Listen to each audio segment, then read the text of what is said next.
सुप्रभात। आशा है कि परीक्षितगढ़ ब्लॉक के शिक्षक शिक्षिकाओं द्वारा प्रार्थना सभा का यह प्रस्तुतिकरण आप सभी को पसंद आएगा। करें योग रहे निरोग की श्रृंखला में आज का हमारा आसन है नटवर आसन। सीधे खड़े हो जाएं, नजर सामने की ओर केंद्रित करें। दाएं पैर को बाएं पैर के टखने के पास पीछे से सटाएं। संतुलन बनाए रखें। दोनों हाथ उठाकर कोहनी से मोड़ते हुए बांसुरी बजाने की मुद्रा में आ जाएं। अरे, ये तो कृष्ण के खड़े होने की मुद्रा है। जी हाँ, इसी को कहते हैं नटवर आसन। सिर को हल्का सा बाएं ओर घुमाएं और नजर सामने की ओर टिकाएं। संतुलन बनाए रखें। सांस सामान्य रूप से लेते रहें। 30 से 60 सेकंड तक इसी मुद्रा में रहें। आसन से बाहर निकलकर दूसरी तरफ से भी दोहराएं। इस आसन को करने से शरीर का संतुलन बना रहता है और एकाग्रता बढ़ती है। किंतु याद रहे, यदि आपका दिल कमजोर है या आप उच्च रक्तचाप से पीड़ित हैं तो इस आसन को ना करें। धन्यवाद।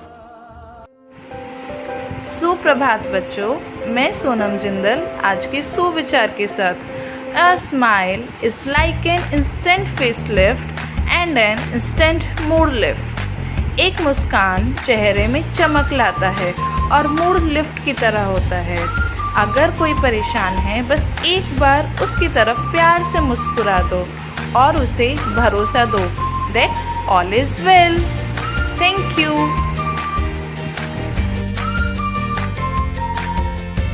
सुप्रभात प्यारे बच्चों, आज मैं जूही भटनागर सह अध्यापिका मुजफ्फरपुर खुंटी से प्रस्तुत करती हूँ आपके लिए एक कहानी जिसका शीर्षक है कौवा चला मोर बनने। तो चलिए शुरू करते हैं। एक बार एक कौवा अपने रंग रूप से बहुत नाखुश था। उसने मोर के सुंदर रंग बिरंगे पंखों को देखा।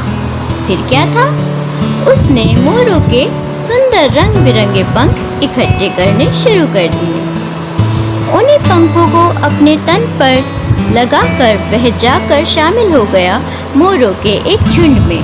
लेकिन मोरों ने उसे एक सा पहचान लिया। उन्होंने अपनी चोंच से नोच नोच कर कौवे के तन पर लगे मोर के सभी पंख नोच डाले और उसका बहुत उपहास उड़ाया। अपमानित और दुखी होकर कौवा भारी मन से अपने घर वापस लौट आया। सारे साथी कौवे सिर हिलाते हुए उसके पास आए और कहने लगे, अगर तुम अपने ही पंखों से संतुष्ट रहते तो तुम्हें दूसरों के इस उपहास का पात्र नहीं बनना पड़ा। तो बच्चों, इस कहानी से हमें यह शिक्षा मिलती है कि हमें अपने जीवन में आई सभी वस्तुओं से सदा संतुष्ट रहना चाहिए और ईश्वर द्वारा हमें दी गई सभी वस्तुओं की वक्त रहते कद्र करनी चाहिए।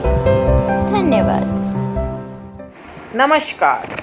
आज की हमारी कविता है कृष्ण तुम पर क्या लिखूं। हे कृष्ण, तुम पर क्या लिखूं, कितना लिखूं। रहोगे तुम फिर भी अपरिभाषित, चाहे जितना लिखूं। प्रेम का सागर लिखूं या चेतना का चिंतन लिखूं। प्रीति की गागर लिखूं या आत्मा का मंथन लिखूं। रहोगे तुम फिर भी अपरिभाषित, चाहे जितना लिखूं। ज्ञानियों का गुंथन लिखूं या गाय का ग्वाला लिखूं।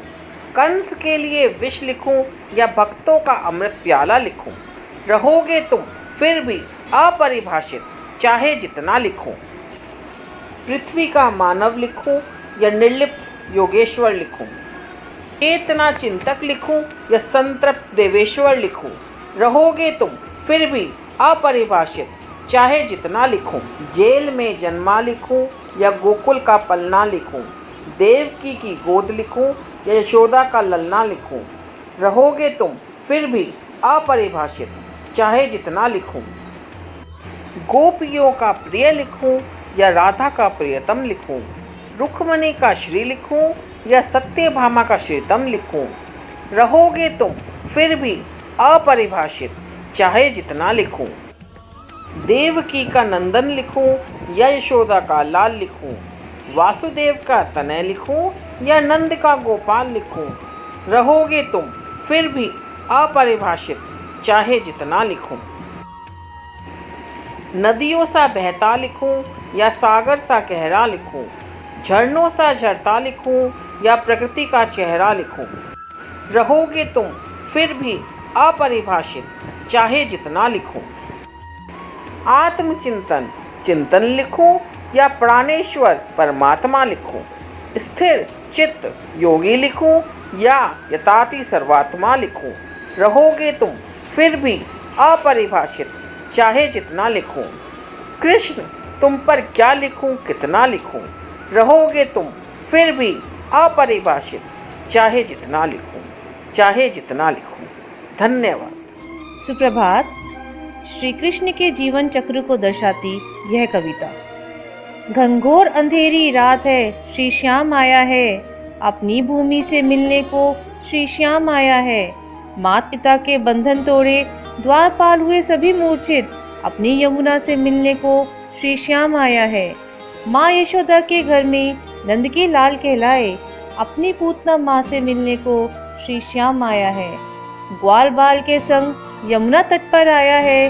कालिया से खेलन को श्री श्याम आया है। शिक्षा लेने गुरु से गुरुकुल में आया है। मित्र सुदामा से मिलने को श्री श्याम आया है। गोपियों के संग रास रचाने बरसाने आया है। अपनी राधा से मिलने को श्री श्याम आया है। मामा कंस का वध करने को द्वापर में आया है। कर्म युग आरंभ करने को श्री श्याम आया है। पांचाली की लाज बचाने को मौन सभा में आया है।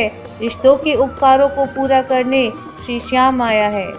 शांति दूत बनकर के विराट सभा में आया है। अपना अस्तित्व समझाने को श्री श्याम आया है। गीता का उपदेश देने धर्म युद्ध में आया है। धर्म स्थापना करने को श्री श्याम आया है। अपनी मृत्यु को वचन और श्राप में बांध लाया है। शाश्वत सत्य बताने को श्री श्याम आया है। श्री श्याम आया है। धन्यवाद।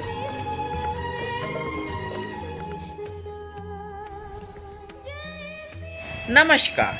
चलते चलते हम सभी अपना जन्मदिन मनाते हैं। क्या आपने कभी किसी की जन्मदिन पार्टी में भाग लिया है? वो कैसी दिखाई देती है? इस चित्र को देखिए। आपको बहुत सारी चीज़ें और लोग दिखाई दे रहे हैं, कैंडल, केक आदि। अब आप कम से कम 5 चीज़ों के नाम हिंदी और इंग्लिश दोनों में लिखकर अपनी मैम को दिखाएं। धन्यवाद।